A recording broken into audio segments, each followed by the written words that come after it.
아, 진짜. 아니, 그러니까 맹성이 필요합니다. 맹성이. 네, 진짜 그렇습니다. 그러니까 대한민국 법조가 이렇게 썩었구나, 이렇게 기득권의 편이구나, 물론 알고는 있었지만 이 정도일 줄은 몰랐다. 그러니까 최근에 키시무정 총장이 검찰 조직까지 엿바꿔 먹는다라는 얘기가 나올 정도로 진짜 윤석열 권력에 맹성하고 있는 게 이제 다 드러나는 건데, 저희 이제 국민들은 이런 생각을 좀 하게 되는 겁니다.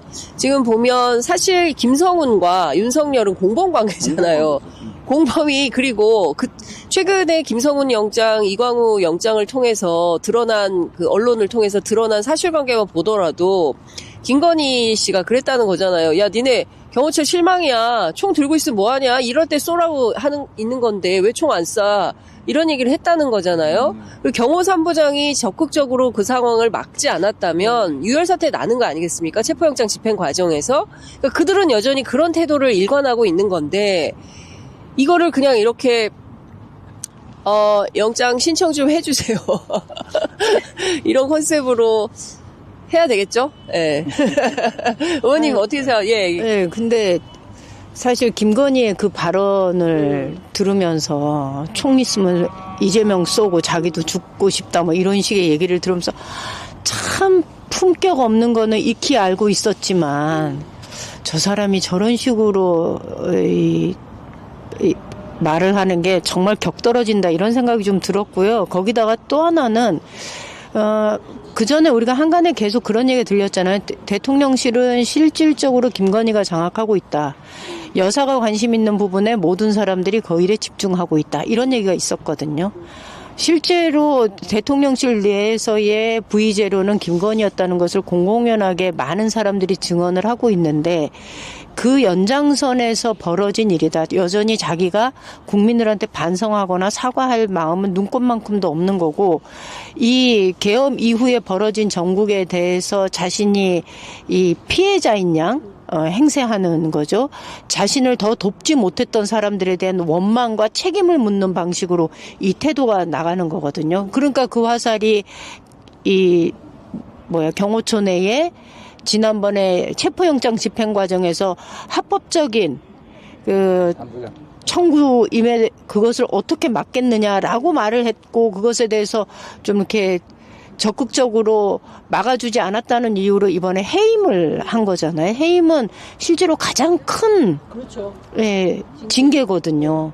그리고 요게 내부에서 결정이 되면 절차를 보니까 최상목이 이것을 결정하면 된다 그래요. 승인만 하면 된다 그래요. 최상목은 또 올라오자마자 이 문제는 또 처리할 것 같습니다. 그간에 최상목이 보면 국회가 의결한 모든 것에 대해서는 거부하고 있지만 인사와 관련해서는 아주 신속하고 재빠르게 처리를 하고 있거든요. 그래서 이 대통령실과 지금 내각의 이 최상목이, 그리고 검찰이, 그리고 판사, 이게 네 개의 기둥이 혼연일체가 돼서 지금 이 내란을 지속적으로 유지하고 있는 거 아닌가라는 생각이 듭니다. 그 얘기를 좀 해야 될 것 같아요. 왜 김건희인가. 지금 보면 경호처 내에도 김건희 라인이 있다는 거고, 대통령실에도 김건희 라인이 있다는 거잖아요. 그리고 제가 들었던 것도 국민의힘 의원들하고 이제 사석에서 편하게 얘기하다가, 그때도 제가 한번 장윤선 기자분한테 얘기했어요. 왜 의원님 같이 실무 경험도 많고 전문가신데 장관으로 안 가세요? 그랬더니 옆에 있던 다른 의원이 이분은 김건희하고 안 친해요. 딱 얘기하더라는 거죠. 그러니까 사실 김건희가 모든 인사를 좌지우지했던 건 아닌가. 실제로 제가 듣는 얘기도 있었거든요. 윤석열은 술을 마시고 인사는 김건희가 하고. 그러니까 김건희에게 다 충성하는 거죠. 김건희가 뭘 원하는지. 그리고 이렇게 인사가 된 사람들은요, 충성할 수밖에 없어요. 왜? 발목을 다 잡고 잡힌 거잖아요, 서로. 서로 한 공동체가 된 거거든요. 내가 인사청탁해서 저 사람 들어줬어. 나는 인사 승진해서 좋지만 이제는 저 사람이 저 사람이 시키는 대로 할 수밖에 없는 거고. 이렇게 되는 거거든요. 그러니까 이제 그런 어떻게 보면 부정의 카르텔 이렇게 형성이 돼 있을 거다. 검찰들도 승진하고 싶은 사람들 누구한테 손을 댔을까? 경찰들도 승진하고 싶은 사람들 누구한테 그 손을 댔을까, 손을 댔을까. 딱 그쪽이 아니겠어요?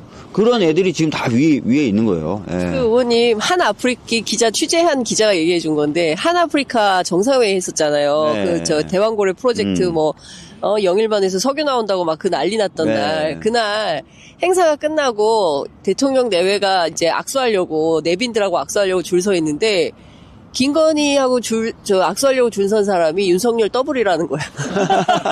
줄이 김건희 라인이 훨씬 길었다. 그러니까 예전에도 무슨 일이 아니에요. 예전에도 우리는 최순실을 몰랐지만 삼성은 최순실을 알아서 거기 말 사주고 했던 거잖아요. 맞아요. 누구한테 선을 대면 이게 풀리는지 알았던 거죠. 그러니까 그런 것처럼 지금 김건희에게 선을 대면 풀리고 뭔가 된다는 걸 다 아는 거예요. 예. 조선일보 제 추측이에요. 조선일보가 그 USB 명태균 USB 들고 김건희하고 딜을 하려고 하지 않았을까? 이런 생각이 자꾸 드는 거예요. 워낙 그렇게 소문이 파다하니까 김건희를 통하면 다 된다고 하니까. 예.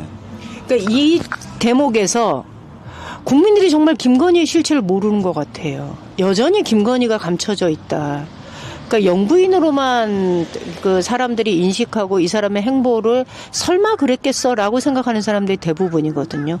그래서 저는 국민들께 좀 말씀드리고 싶어요. 그게 아니다. 당신들이 알고 있는 김건희와 실제 김건희는 너무나 다르다라는 얘기를 꼭 드리고 싶어요. 저는 김건희 총사란 이야기, 계엄은 윤석열이가 해서 그 적법한 체포영장을 가지고 체포를 하는데 왜 이재명을 총을 쏘고 싶다 이래 했느냐. 계엄은 남편이 했는데. 계엄, 그 남편을 총을 쏴야지 왜 이재명을. 계엄이 정당했거든. 아니 계엄이 정당했다 하더라도 왜 우리 대표를 총을 쏘냐고. 네.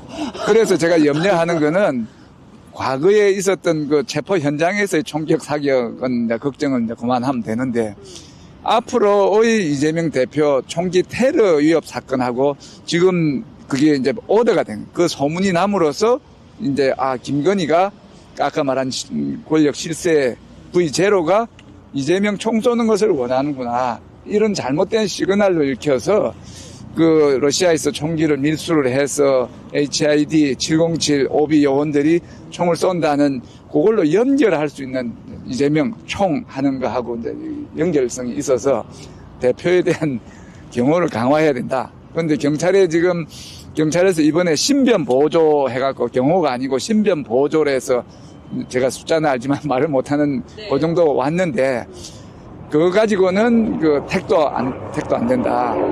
그래서 제가 이제 요 시청자 여러분께 간절히 바라는 것은 대표를 보호해야 된다. 이번 대선에서 우리 대표 역할이 정말 중요한데 이 대표의 경호가 중요한데도 아직 충분하지가 않다. 그래서 지지자들이 대표를 경호해야 된다.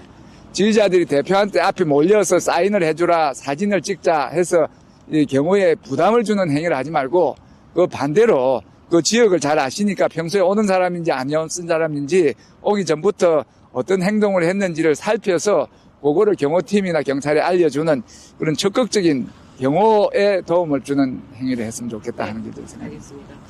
자, 이제 지금 잠깐 제가 힘드셔가지고. 그 농성장을 오래 비울 수가 없어 잠깐 가셔야 인사하고 돼서. 예.